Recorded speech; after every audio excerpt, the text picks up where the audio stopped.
دوستو یاد رکھنا، تگڑا اور مضبوط جوان پتہ کون ہوتا ہے؟ جس کی نظریں پوری طرح اس کے کنٹرول میں ہوں۔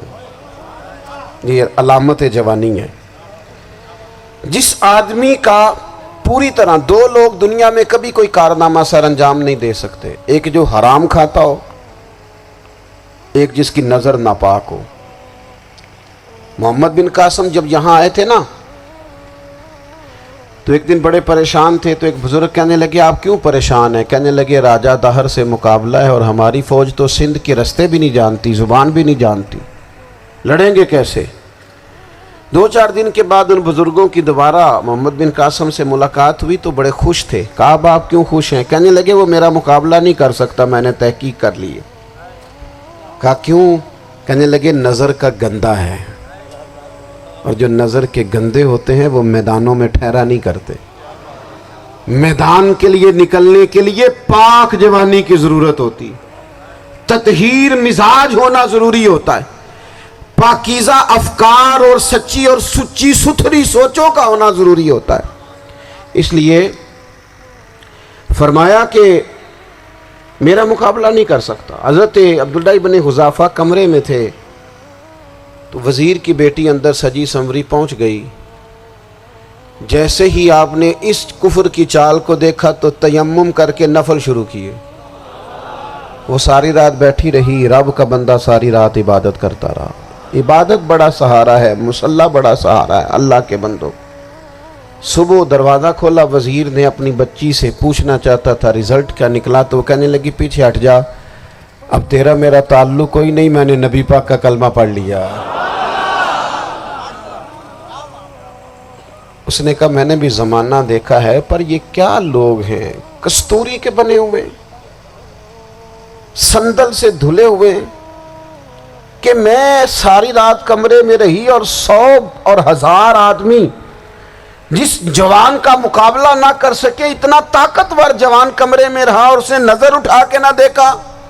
او کچا رنگ للاری والا جڑا چڑھدا تے لیندا رہندا ہے، اے عشق تیرے دا رنگ محمد چڑھیا پھر نہیں لیندا۔ میں کہا ایک دفعہ نظر اٹھا کے نہیں دیکھا، کمال ہو گئی۔ اتنے بڑے لوگ، اتنی بڑی سعادت مندی، فیروز بختی، معاملہ فہمی حد ہو گئی۔ اللہ اکبر۔ دوستو بادشاہ جب پوری طرح ہار گیا نا، اس نے کہا مار دو۔ تیل گرم کیا ایک کڑاہی میں، اور جب آپ کو اس میں ڈالنے لگے تو آپ کی آنکھوں میں آنسو آ گئے۔ بادشاہ کا خیال ہوا شاید نرم ہو گئے ہیں، کہنے لگا روئے کیوں؟ فرمانے لگے سوچتا ہوں جان ہی ایک ہے، کتنا مزہ ہے اس کی راہ میں جان دینے کا، کتنی لذت ہے اس کے نام پر مرنے میں، کتنا لطف ہے۔ جے تو چڑھیا اتے دار بھی نہیں، تے جے تو وکیا عشق بازار بھی نہیں، تے ایڈا سستا سودا پیار بھی نہیں، تے ایڈا سستا لبدا یار بھی نہیں۔ کئی جنگل گانے پیندے نہیں، کئی دوزخ لنگنے پیندے نہیں، جے وہ اس ملوں بھی مل جاوے، ایدوں سستا ہور بپار بھی نہیں۔ تے کچھ سمجھ نہ آوے لوکانوں وہ کادے نال شہید کرے، ڈٹھی یار دے ہاتھ تلوار بھی نہیں، پر او دا خالی جاندہ وار بھی نہیں۔ کہنے لگے ایک جان ہے نا، تو دل کرتا ہے ہزاروں ہوتی تو ایک ایک کر کے محبوب کے نام پہ قربان کرتا، جب میرے پاس ہے ہی ایک، کروں کیا؟ حضرت عبداللہ ابن حذافہ رضی اللہ تعالیٰ عنہ جب روئے اور بادشاہ نے یہ بات سنی، تو بادشاہ اٹھ کے کھڑا ہو گیا، سارے وزیروں مشیروں کو کہنے لگا تم نے کہا تھا نا بندہ ضائع کرنے والا نہیں، یہ بھی ضائع کرنے والا نہیں۔ کہنے لگا میرا ماتھا چومو، تم جیسے لوگوں کو قتل نہیں کرنا چاہیے، آزاد کرنا چاہیے۔ عزیز اپنی زندگی سے نا یہ بہت زیادہ ہرس، ہوس، طمع، اور یہ کسی بات کی بھی ہو، ہرس صرف پیسوں کی نہیں ہوتی ہے، شہرت کی بھی ہوتی ہے، یہ بیماری انسان کو اقتدار کی بھی ہوتی ہے، تعریف کی بھی بیماری ہوتی ہے، یہ سارے نقص ہوتے ہیں لوگوں کو، اور معاذ اللہ بعض جبوں کبوں کے اندر بھی ہوتے ہیں، وہاں بھی پنپتے ہیں۔ اپنی زندگی جب تک اس سادگی میں نہیں لاؤ گے جو رسول پاک نے عطا فرمائی ہے، جب لوگ آسانیوں میں پوری طرح الجھ گئے تو پھر وہ دور ہوئے اور کفر چڑھ گیا۔ دوسری بات، اللہ کے محبوب صلی اللہ تعالی علیہ وسلم کی محبت ہم سے تقاضا کرتی ہے کہ ہم اس مشن کے لیے کام کریں جس مشن کے لیے رسول پاک نے کام فرمایا ہے۔ ہم سارے کام بڑے مضبوطی سے، سوچ سمجھ کے، تدبر سے، حکمت سے، تقاضوں کو مد نظر رکھتے ہوئے کرتے ہیں۔ سارے کام، دین کے کام میں ہمارا مزاج نہیں ہوتا۔ او ہو جائے گا جی، آپ بسم اللہ پڑھیں جی، شروع کریں جی۔ آپ تقاضوں کو سمجھیں، چیزوں کو دبائیں نہیں، چیزوں پر غور کریں۔ کسی کے ذہن کی سطح پر سوال ابھرتا ہے، اس کا تسلی بخش جواب دیں۔ اپنی زندگی میں دین کے کام کے لیے اپنے آپ کو وقف کریں، اور دین کے کام کے بہت سارے پہلو ہیں۔ ہزاروں لوگوں کو قرآن پاک ٹھیک پڑھنا نہیں آتا، ہزارہ لوگ ہیں جو قرآن مجید کے مطالب سے آگاہ نہیں ہیں، دین کی بنیادی ضروریات سے لوگ نابلد ہیں۔ میں آپ کو کس طرح یہ بات سمجھاؤں کہ ہزاروں کی تعداد میں طلاقیں اس لیے ہوتی ہیں کہ مردوں کو طلاق کے مسئلے نہیں آتے، انہیں پتہ نہیں ہے کہ مجھے حقوق زوجین کے معاملے میں کیسے چلنا۔ ڈھیر سارے گھروں میں تباہی اس لیے ہے کہ تربیت اولاد کا دینی منہج ہمیں نہیں پتا۔ اپنا حصہ ملائیں دین کے کام میں۔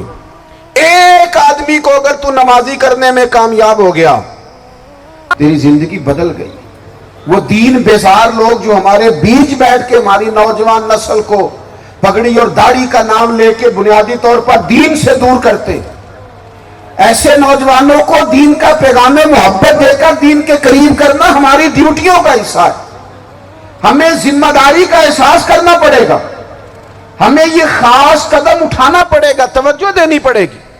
مساجد، مدارس، میں آپ سے عرض کروں، اتنی ڈٹ کے مخالفت ہوتی ہے نا مدرسوں کی، اتنی ڈٹ کے۔ میں ادارہ چلاتا ہوں، اس کے چلانے میں جو مشکلات ہیں وہ تو ہم بتا نہیں سکتے آپ کو، اس لیے کہ میری قوم، میرا اس قوم سے تعلق ہے جو نعت خواں امیر کرنا چاہتی ہے، مدرسے نہیں۔ ہاں، نقیب خطیب پیدا کرنا چاہتی ہے، شعر و شاعری کی زندگی کو پروان چڑھانا چاہتی ہے۔ فقط ہمارا ان لوگوں سے تعلق ہے جو لاکھوں کروڑوں روپیہ محافل پہ لگائیں گے، اور قاری صاحب بیچارے اگر مسجد کا کوئی ہونے والا کام کسی وقت بتا دیں گے تو وہ بڑی مشکل آ جائے گی ان کے لیے۔